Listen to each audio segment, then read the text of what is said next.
ഭാരത് മാതാ കി ജയ് എന്ന് ആദ്യം വിളിച്ചത് ആരാണ്? ജയ് ഹിന്ദ് എന്ന് ആദ്യം ആരാണ് വിളിച്ചത്? സാരേ ജഹാം സേ അച്ഛ എന്ന ദേശഭക്തി ഗാനം ആദ്യം പാടിയതാരാണ്?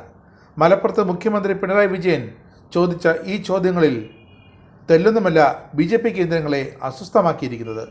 ഇവിടല്ല, കേന്ദ്ര BJPയിൽ. ഇത് കേട്ടതോടെ ബഹുഭൂരിപക്ഷ BJP അനുകൂല ദേശീയ മാധ്യമങ്ങളും ഇറങ്ങിത്തിരിച്ചു.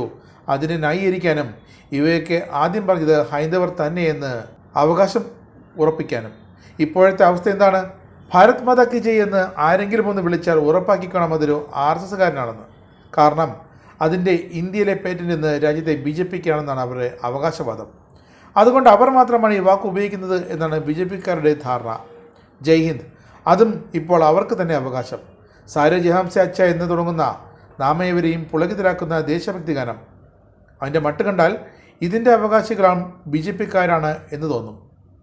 ഭാരത് മാതാ കി ജയ് എന്ന മുദ്രാവാക്യം ആദ്യം വിളിച്ചത് മറ്റാരുമല്ല അസീമുള്ള ഖാൻ എന്ന 19ാം നൂറ്റാണ്ടിലെ സ്വാതന്ത്ര്യസമര സേനാനിയാണെന്നറിയുമ്പോൾ സംഘപരിവാർക്കാർ ആ വിളി ഉപേക്ഷിക്കുമോ എന്ന മുഖ്യമന്ത്രി പിണറായി വിജയൻ്റെ ചോദ്യത്തിൽ പകച്ചു നിൽക്കുകയാണ് BJP കേന്ദ്ര നേതൃത്വം. ആരാണ് ഈ ഭാരത് മാതാ കി ജയ് എന്ന് ആദ്യം വിളിച്ചതെന്ന് കണ്ടുപിടിച്ച് ചർച്ചയാക്കുകയാണ് ദേശീയ മാധ്യമങ്ങളും. BJPയുടെ പ്രശ്നം മറ്റൊന്നുമല്ല, ഇവിടെ ഈ കൊച്ചു കേരളത്തിൻ്റെ മുഖ്യമന്ത്രി അത് പറഞ്ഞതാണ് BJP കേന്ദ്ര ഘടകത്തെ ചൊടിപ്പിച്ചിരിക്കുന്നതും. ഇപ്പോൾ ചില പരിപാടികളിലൊക്കെ ചില സംഘപരിവാർ നേതാക്കൾ വന്ന് അവരുടെ മുന്നിലിരിക്കുന്ന ആളോട് ഭാരത് മാതാ കി ജയ് എന്ന് വിളിക്കണമെന്ന് പറയുന്നില്ലേ? ഈ ഭാരത് മാതാ കി ജയ് മുദ്രാവാക്യം ആരാണ് ഉണ്ടാക്കിയത്? ഏതെങ്കിലും സംഘപരിവാറുകാരനാണോ? അത് സംഘപരിവാറുകാർക്ക് അറിയുമെന്നറിയില്ല. അയാളുടെ പേര് അസീമുള്ള ഖാൻ എന്നാണ്. അസീമുള്ള ഖാൻ ഈ പറയുന്ന സംഘപരിവാറിൽപ്പെട്ടയാളല്ല എന്നത് അവർക്കറിയുമെന്നറിയില്ല. ഏതായാലും 19ാം നൂറ്റാണ്ടിൽ മറാം വംശത്തിലെ പേർഷ്യയായിരുന്ന മറാഠ വംശത്തിലെ പേർഷ്യയായിരുന്നു നാനാ സാഹേബ്. അദ്ദേഹത്തിൻ്റെ പ്രധാനമന്ത്രിയായിരുന്നു ഈ പറയുന്ന അസീമുള്ള ഖാൻ. അദ്ദേഹമാണ് ഭാരത് മാതാ കി ജയ് എന്ന മുദ്രാവാക്യം ആവിഷ്കരിച്ചത് എന്നത് ഓർക്കണം. ഒരു മുസ്ലിമാണ് തയ്യാറാക്കിയത് എന്തുകൊണ്ട് ഇനി നാളെ ഭാരത് മാതാ കി ജയ് എന്ന് വിളിക്കേണ്ടതെന്ന് അവർ വെക്കുമെന്നറിയില്ല.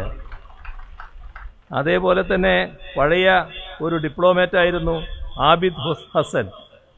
ആബിദ് ഹസൻ സഫ്രാനി.